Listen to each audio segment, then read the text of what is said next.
Mimi niko tu na swali moja mbele ya Mwenyezi Mungu. Uhuru alikuwa anafanyia nini pesa zetu? Jina naitwa Vincent Adriano Maiti, nikiwa mwanabunge wa Kangemi. Mimi sina mambo mingi na sitaki kuongea kama mandugu zangu wameongea mingi. Mimi niko tu na swali moja mbele ya Mwenyezi Mungu. Uhuru alikuwa anafanyia nini pesa zetu? Very good.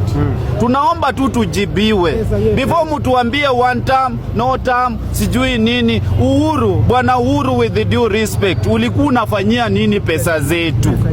Tumeona wakati wa hii miaka 3 Kenya imekuwa construction every side. Ukienda kila kona ya Kenya kuna mjengo inaendelea. Ukienda kila Kenya mayutu wanapewa pesa za biashara. Ukienda kila Kenya mambo ya agriculture imerudi chini. Kwa mara ya kwanza mtu kama Muluya na hii unga tunanunua na 90.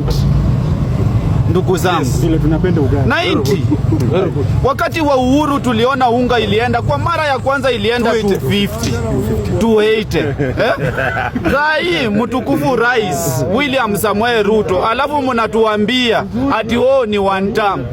Sisi hatutaki kujua ni one term, no nini. Kitu ambayo tunataka rais ambaye anashughulikia maisha ya wananchi. Tukiangalia vijana ambao wajasoma wanafanya mjengo kwa affordable housing. Tukaangalia wakulima, bei ya kahawa, maziwa imeenda juu. Mbolea imetoka kutoka 7,000 to 2,500. Na tuambiane ukweli, mnapotuambia tusirudishe Ruto, tuambie ni nani tunaweka hapo. Kwa sababu tunaangalia opposition hata hawana mpango ya kuchukua ya kuwa na their flag bearer. Hawana anything.